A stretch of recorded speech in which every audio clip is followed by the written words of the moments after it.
Everybody wants to start with Nvidia and Palantir and Amazon stock and Google stock. Everybody wants to start with stocks, but not understanding stocks take more out of you. They're much harder to invest in than ETFs and index funds. Stock picking is advanced. That's advanced investing. A lot of people I talk to, they're out of order and they're wondering why they're frustrated. They're wondering why they're stressed out. They're wondering why they're anxious and not feeling good and feel like they're living paycheck to paycheck, although they're making a lot of money because they're doing this thing out of order. Guys, the number one mistake that regular investors make, regular investors like you and me, is that regular investors tend to invest out of order. When you do things out of order, it's a big mistake, right? You may be thinking that you're building some wealth because you're investing in something, but what you're really doing is you're setting yourself up for disaster because you're doing everything out of order when it comes to your personal finances. Now, I want to break it down to you so you don't fall into this typical trap that a lot of people fall into. So let's talk about how to do it right. What is the right order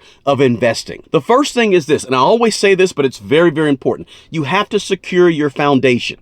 You have to build your personal finances and your investing and your growing money on a foundation, a strong foundation, right? You wouldn't go pick out the carpet of a house, pick out what color the paint you're going to put inside of the house. We wouldn't do any of that without first making sure the house is built on a firm foundation. So with our personal finances and our investing, we have to first, before we get into all this fancy stuff that we want to invest in, we got to first make sure the foundation is strong. Now, what does a foundation look like? A personal financial foundation look like before you start investing as a regular investor? A strong personal financial foundation looks like doing a budget every single month. It looks like building an emergency fund, just an initial emergency fund at first, and then later a strong 3 to 6 months emergency fund. And then it also looks like making sure that you pay off your debts. You pay off your bad debt on anything that's not going up in value. The credit cards, the student loans, the medical bills, right? The car notes. You pay all that stuff off. That's bad debt, because that's money that is not going towards you growing and building wealth. So it's bad debt. You got to pay all that off. That's part of the foundation. This is the first thing you got to do. Budget, save for an emergency, pay off the bad debt. Do this first, right? And then also a part of this foundation you're building, number one, is getting life insurance, a good term life policy that covers you until you're a millionaire or until you built up substantial amounts of wealth. A good, solid term life policy. Look, listen, we can talk term life, whole life, all you want. There's a place in the financial world for whole life insurance, and it's usually with people who are already established and have money. Most of us regular investors, before we start lobbing a whole bunch of money into investing, we got to make sure we have some type of life insurance, term life policy outside of a regular job. Now, listen, if you have a whole life policy, I'm not beating you up. But what I'm saying is to start a good solid term life policy with an inexpensive premium, monthly premium, is good. And also a part of this foundation is making sure you have some knowledge. You're learning, you're reading, you're gathering information, right? You're reading a book or two about personal finances and investing a month. So that by the end of the year, you've read 12 to 24 books or more about investing. You're learning, you're listening to the podcast, you're watching the YouTube channels like this, right? And you're developing your own philosophy about money, your own philosophy about investing. Right? So we're trying to get the foundation laid and secure before we go adding the windows, before we go adding the walls and the paint colors. We're trying to build the foundation. That's the first thing you got to do if you're going to do this investing in the right order. Now, the second step or the second piece you're going to do is you're going to take advantage of the low-hanging fruit. What is the low-hanging fruit? The low-hanging fruit for a lot of people is the 401k at their job or the 403b at their job. Get that if it offers you a match, because the match is sort of like free money. Some people would say and argue that you pay for it somehow, but I'm saying for regular people like me and you, getting the match at your job is similar to free money. So you want to get the match, right? So that means you got to contribute to your 401k. You got to learn about what is your 401k, what they offer, what is the 403b, 401k, or TSP at your job. Learn about it. And then once you learn about it and figure out whether or not they give a match or don't give a match and all that stuff, you got to figure out what are they investing the money in. Right? What are they investing that money in that you may be contributing to the match? Right? If you're getting a 5% match at your job, okay, you're putting the money in, but where is that money going to? how are they investing your money for growth down the road?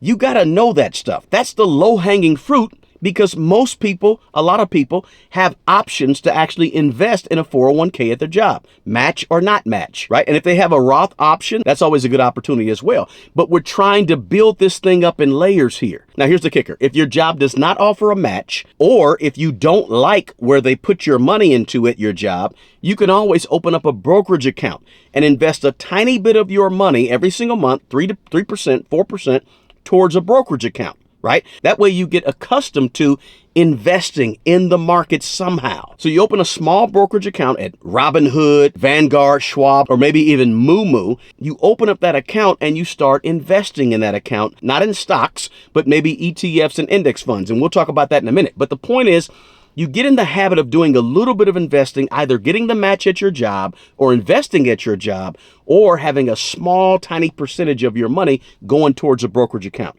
This is the low-hanging fruit, because here's the deal. When you're talking about the stock market and investing in the stock market, it don't take much money. $5 a week will get you some fractional shares.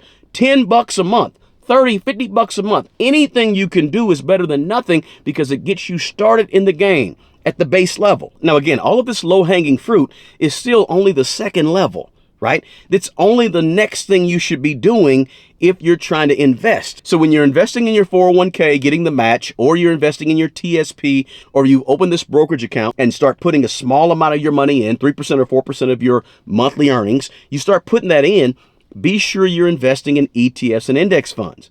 Not stocks. We'll get to stocks later. It's a reason that that's not at this base level right here, right? But ETFs or index funds first. They are less time consuming because you're picking just a bucket of stocks to put this initial money into. But again, if you do like what your job, invest your 401k in, stay there. Maybe instead of going somewhere else, you decide to max that out, right, at some point. And that's okay too. What you're doing when you contribute to your job's 401k or 403b every single time you get paid, all you're really doing is what we call dollar cost averaging.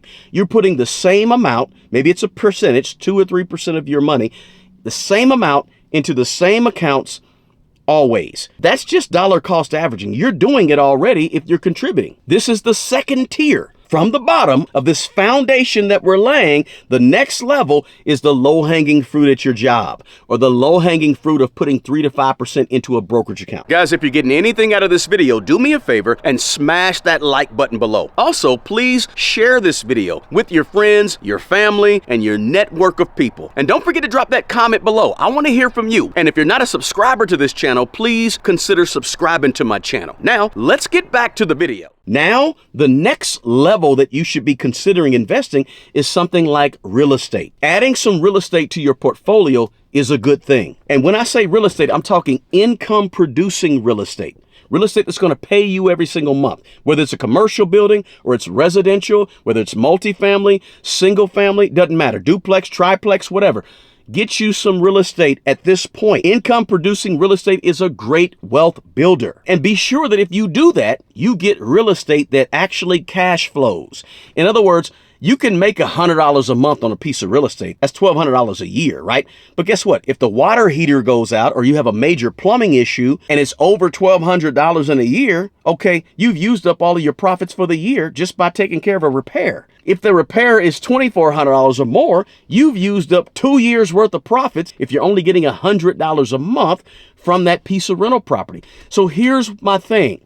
I've been owning and managing my own real estate for the last 25 years. Okay. So one of the things I tell people is this: when you buy real estate, if you want to buy real estate, you need to make sure you have money when you buy real estate. And I know, hey, there's OPM, other people's money, and there's all type of creative financing. I get it, right? You can do all that. But my thing is this: you're better off if you have a little bit of money when you actually go buy real estate. That's why it's step number 3, because the first thing you should do is not go buy a piece of real estate. The first thing you should do is make sure you have your house in order. Second thing you should do is take advantage of the low-hanging fruit. Third thing you should do is think about real estate, and real estate that you're actually earning a monthly income from that's more than just $100 or $150 or $200. You want to get the most you can out of that piece of real estate when you buy it, right? So you make money on real estate when you buy real estate, if you buy it right. right? That's very important. My point is that you want to think about, strongly consider adding some real estate to your investment portfolio, because real estate is a long-term play. But listen to this. Everybody's not cut out to be a property manager. Everybody's not cut out to be a real estate person. Now, listen, you got to assess whether or not that's something you want to do or you don't want to do, right? Or you could always have a property manager. But real estate has its own set of risk that you need to be aware of. I'm just saying it's a wonderful thing to perhaps add to your portfolio as you're trying to build your wealth once you've taken care of some of those other things. It's a great step, but it can be extremely risky. If you know that real estate can be risky because you've experienced it, maybe as a landlord or a property owner, let me know in the comments below. Let me know the risk that you faced when you had real estate, or if you have real estate, drop that in the comments below. I know there's a lot of people that watch this channel that want to jump into real estate as part of their investing, and that's cool. But again, everybody's not cut out for it, because real estate, again, it's going to tie up your equity for long periods of time. So therefore, it's not as liquid as, say, having ETFs and index funds in the stock market. And it can offer sort of a lower return on an investment over the course of time as well, as opposed to, say, ETFs and index funds that can offer you sort of a higher ROI. But remember, if you do this thing in order, you already have the basics laid out. You know, you're doing a budget, you got your emergency fund, all that stuff. And you're also already getting the low-hanging fruit at your job, which your job's 401k or 403b, or the small brokerage account that you have. So you're already doing a lot of good things by the time you get to this step, and you can add some real estate to your portfolio. People always ask me, which one should I do, the stock market or real estate? Which one should I do first? I always recommend you do the stock market first. And here's why. Because when you invest in the stock market with your job's 401k or 403b or TSP, and you're learning about the stock market, or you have a small brokerage account where you're putting a little 3 to 5% of your money into the brokerage account, when you do that, you're learning about risk. You're learning about investing. You're learning about patience. You're learning about being disciplined. And those are all the things you need to be good when you actually invest in real estate. Most people I know who are in the stock market and invest in the stock market, understand the stock market, they're not so scared of real estate, because real estate is just another set of risk that they're accustomed to. However, a lot of people that I know that are solely in real estate are scared of the stock market. So what I like to do is I like to suggest people go ahead and invest in the stock market just a little bit first, so you understand some of the principles that's going to make you a better investor in real estate. So I suggest you start with the low-hanging fruit at your job, the 401k, 403b, TSP, and you understand investing from that standpoint. Now, that's not going to fully prepare you to be a real estate investor, but it's going to give you some of the basic discipline and tenements that you're going to need to be a real estate investor. But be strategic. Real estate works really, really well if you work it. But real estate can destroy you financially if you don't work it. Now, the fourth layer to this thing, the fourth thing you should be doing is now you want to consider some side hustles, some side gigs, that side business that you've been wanting to actually start. But only start the side business and the side hustle after you have all the other stuff done. Don't try to start a business and you don't make a budget for your home. Don't try to start a business and you don't even have an emergency fund in case the tires on your car go out. Do things in order, right? So you do all the other stuff first. Then you want to consider starting the side hustle, starting the side business. I've just seen so many people do this thing out of order. And when they do it out of order, it just makes for more frustration, more stress. Look, I know all the stories of the people who have laid on the couch at their business and did their business like that. They didn't have a home to sleep on, took showers in the local bathrooms. I get all that. All that stuff happens. But for the average, regular person like you and me, we want to do this thing in order, so it's strategic. And there's a plan, and we're working the plan, and we're doing this thing while we're raising kids and families, and we're not taking as big a risk as some single guy who's 21 starting a tech company and sleeping on his buddy's couch. That's not where we are with our lives. And because that's not where most people are with their lives, I'm speaking to most people. Do it in order. So now after you've done all that other stuff, start that business, right? Start that side hustle so that you're not trying to juggle bad debt while you're doing it. You're not trying to juggle not having an emergency fund while you're doing it. That's just a recipe for failure and a disaster. And it's a big mistake that a lot of people make. Once you're solid financially, you built your foundation, done all that stuff, Let's get this business going. What do you want to do? What is your assignment? What is your purpose? What is the thing you want to do to help other people? What product do you have? What service are you going to offer, right? How are you going to monetize this thing? You're going to market it first. You're going to advertise it first. Then you may give it away a little bit, get better at it, whatever it could be. Now you want to build it. Now you want to monetize it. This is an excellent opportunity to do that at this point, right? Something scalable. Products can be scalable more so than services that you have to offer. Keep that in mind. Nothing wrong with a service business, but just keep in mind when you sell a product, you can make one or two of them in prototypes and you can send them out to the world. You can scale faster with products, right? Maybe you have YouTube courses, maybe you have digital products, maybe you have a YouTube channel, maybe you offer some coaching, some merch, whatever it could be. Let's roll. Now, after you do your business, you get your business started, now you can begin to look at single stocks, individual stocks. Now, if you want to dabble in individual stocks and learn along this journey, I'm not mad at you. But if you do that, be sure that you have an investing philosophy. You have core beliefs about individual stocks and individual companies. Make sure you understand how to evaluate companies and stocks. And you know how to evaluate companies from a qualitative standpoint and a quantitative standpoint. And if you don't know what those two are, learn them before you go investing in individual stocks. Know what a moat is. Know what PE ratios are. Understand what free cash flow means to a business.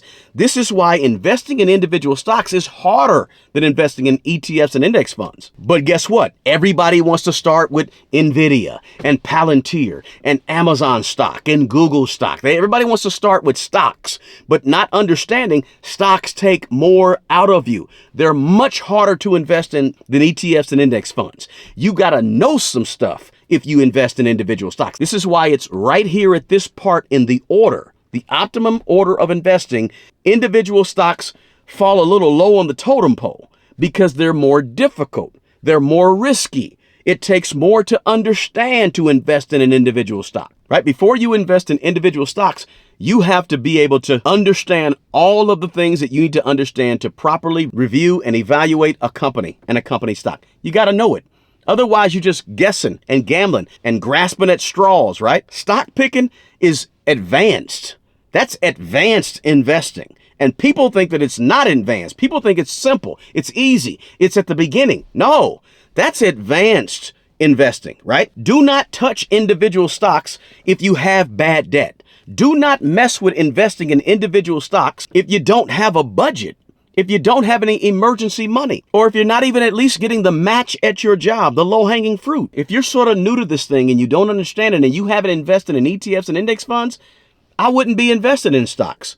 Now, like I said before, if you want to, cool. Just make sure you know all the things that I'm talking about before you do it, and you do it in the proper order. Look, I'm not trying to bust your bubble on this video, and I'm definitely not trying to discourage you, but I'm trying to help you understand that there's an order to this thing in terms of personal finances and getting your finances together and investing. There's an order you need to go through. And a lot of people I talk to, they're out of order.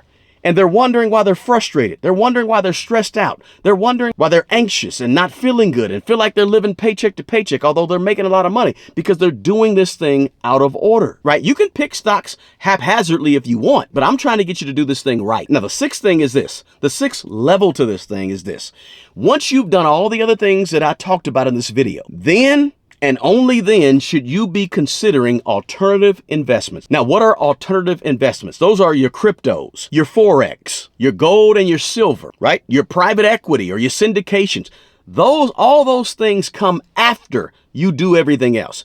The problem is, I know a lot of people who do the Forex stuff first. They do the crypto stuff first, right? They go out and do all that coin collecting and collecting art and all that type of alternative investments. They go out and do that first.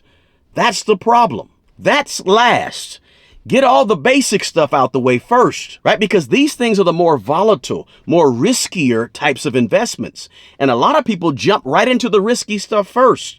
And I'm saying jump into the risky stuff last and only add that stuff after your core is solid. This is the right order of investing. Look, the number one mistake that regular investors make is they invest out of order. You don't want to build wealth with hype. You want to build wealth with a plan, with strategy, priorities, and habits, and discipline, and consistency, and doing things in the right order. It's all about protecting your downside while scaling up your upside. Guys, do me a favor. smash the like button if you got value from this video. And most of all, share it with other people who are at this point in their lives. They're just regular people who want to invest, but they want to do it right. We all know somebody who has the right heart and they want to do the right thing with their money and with investing. They got the right intentions, but they just don't know where to start. They just don't know what to do first. This is a great video to share with that person. If you're near the age of 40 or you're over the age of 40 and you have little to no money invested right now, or you have very little money saved up, do yourself a favor and watch this video right here next. Peace.